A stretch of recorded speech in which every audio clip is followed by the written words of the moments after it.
painting, we don't have a horizon line to draw first. We're going straight into the painting. I mixed a little bit of purple and white, a little bit of blue and white, and a little bit of green and white. We're going to work the dark colors first. And I put a dab of purple paint in each corner of my painting. That's going to help me keep the painting wet. All right? Now, with the paintbrush loaded with that purple tint that I made, make like a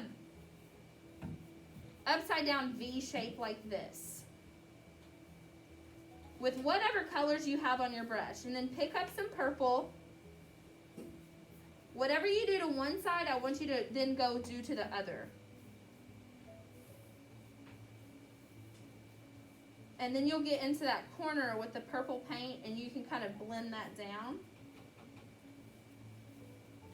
Just remember, you want to go at least to the pencil edge. Take your jar of blue. Remember, we're going to work kind of quickly, guys. Take your jar of blue and put a dot, kind of like a line or whatever, on the inside there.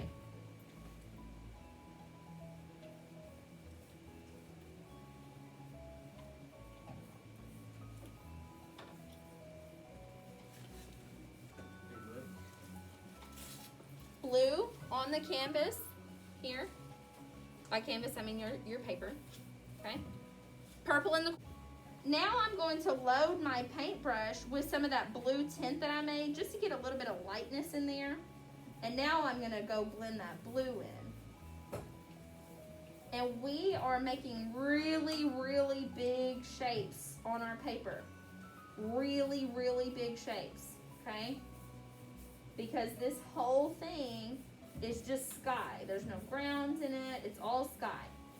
Okay? Where the blue and the purple come together, you need to blend that.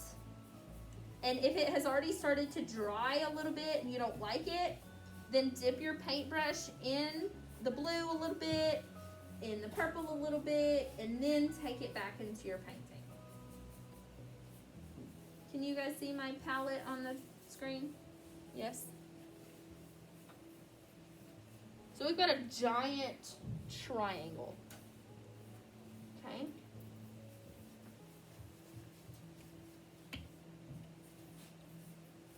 Now we already have all this blue and stuff on our paintbrush. So any of the yellow mixing we do, it's just going to turn green. So I squirted a big old kind of mountain shape of yellow. And with all that blue on my brush, in fact, I'm going to load my brush with even more blue. Remember to take your paint all the way down. Okay, so you're covering the whole area of your paint. Okay, so I've got my paintbrush loaded up with blue. Now I'm going to start mixing into that yellow, and it gives me my green. I tried to have less of the green in mine because I think the blue is just nicer to look at. But this needs to be kind of everywhere. And we're going to put a lot of white in the middle. A lot of white. Now, this green is like too electric for me.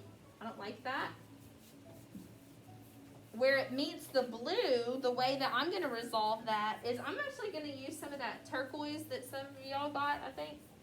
Well, no, I'm just going to add white to my blue. I added a whole bunch of white to my blue.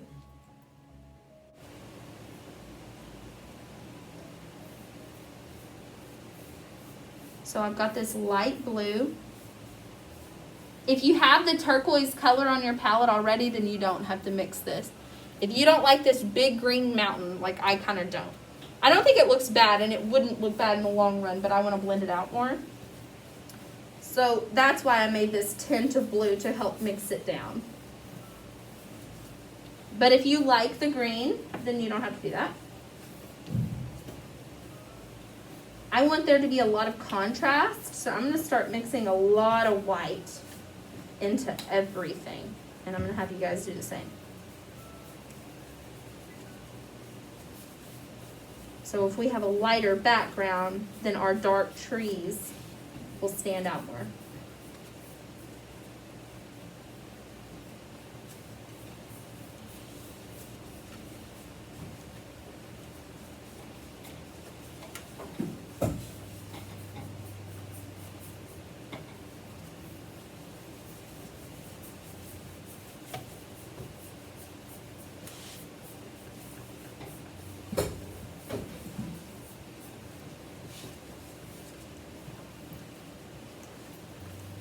In the long run, it doesn't really matter all that much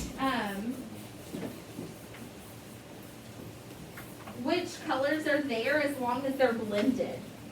So if your colors if there's a sharp line between them, you're gonna want to blend that out. And I'm gonna show you how the white is gonna help you do that, okay? So at the same time as we're gonna be lightening up the sky with the white, we're also gonna be blending. We have a lot of paint on our paper. Now, which color tone have you just been painting with? If you've just been painting with green, then you need to do this first in the green, and then you need to kind of work the warm and the cool separately, okay? So you need to think about what color is going to be added whenever I put my paintbrush in. If I have a cool color on my brush, and I go try to work it into the warm area, then it's going to warm that up. Likewise, if I have a cool color, a warm color like that bright green, and I go try to work it over there, then it's going to start to turn brown and mucky. Okay? So I've got green on my brush. I'm going to load it up with white, tons of white, like huge amounts of white on my brush. I'm going to mix in that middle area. I had more blue in there than I thought. You can also squirt the white paint directly onto your canvas. I think y'all's white tempera paint is nicer, it's more fluid than the tempera that I have up here. Mine's too watery. So I just squirted white paint on the canvas, and I'm just kind of blending that all in, kind of everywhere in the middle of that kind of peak that I had started to form on my paper.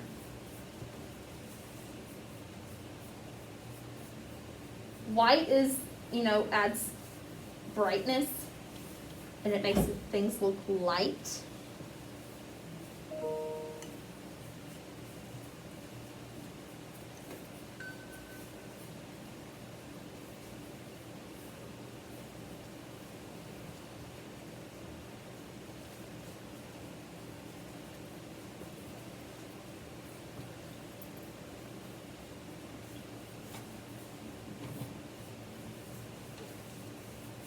Sometimes you get a nice streak of paint that like blends in just so perfectly.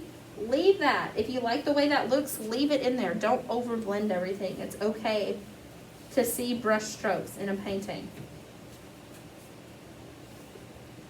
Now I'm working in some white into my like purple spots and blue. I'm making a big old mess.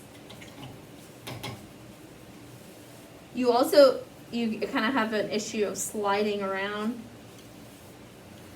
If you kind of just do a dry brush technique where the white paint just mixes over the sky a little bit, that technique is called scumbling paint. And it has a remarkable effect that really mimics the northern lights really nicely.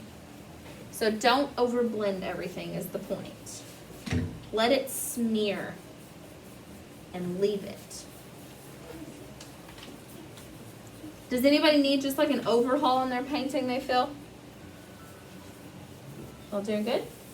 The more you mixing is the key. Letting everything be kind of like mixed where there's like a smooth gradient. Okay? I think I'm going to add just a little bit more white down in the bottom, and then I might be done with this stuff.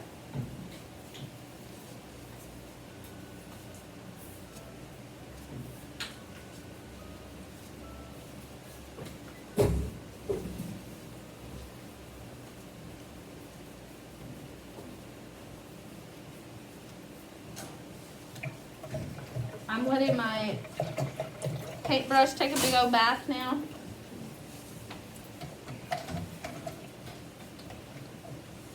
I'm going to add just a slight amount more white on the bottom of mine.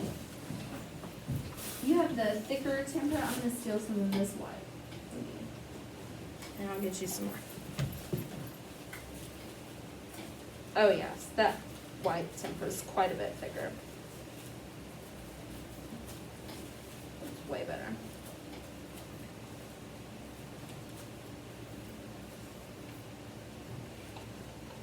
Okay, there we go.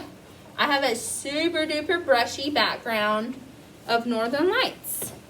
The next step, leave the painting alone and let it dry.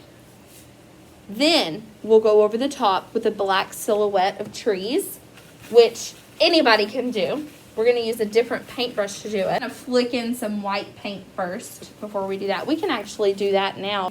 You can do this with a toothbrush. I'm going to demo it with a toothbrush. Now, the white paint you guys have that's thicker will be really nice. You're going to touch the toothbrush in and you just kind of like drag your finger across the bristles. You can also do this with your paintbrush.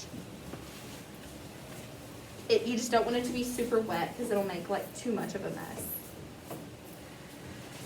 You definitely want to do this before you do the black paint in the foreground because the stars are in the sky. If you do it over top of the black trees, then that will give the effect of like snow, okay?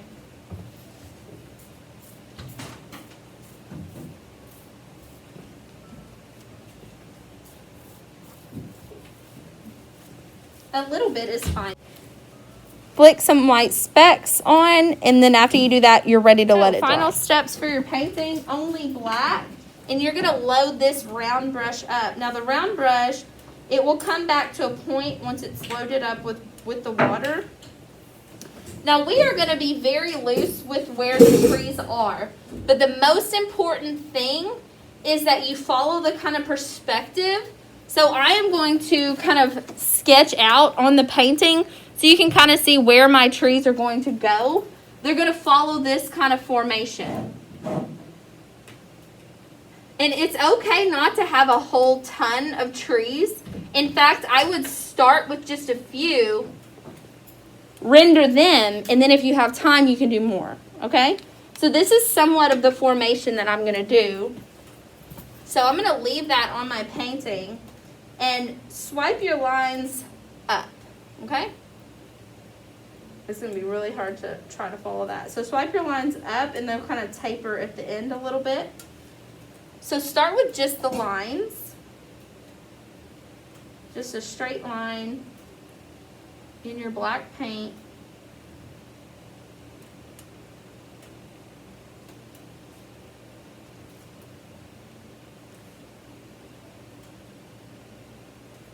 If they mix with the undercolor because it hasn't completely dried, that's okay.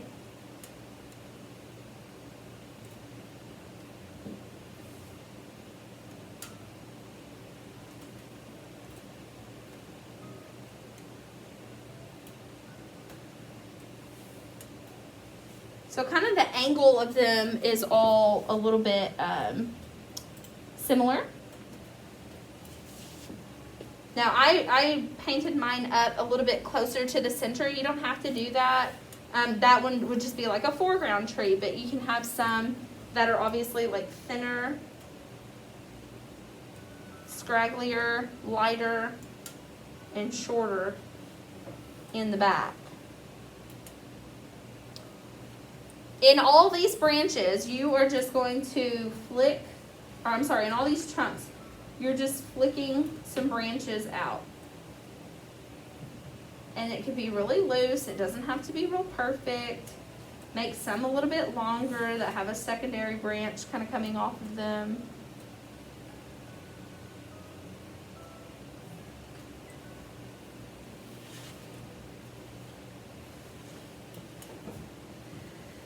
And you're going to do that to each branch or each tree trunk.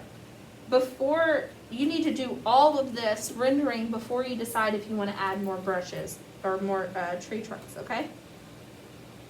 So you are just going to continue on like this.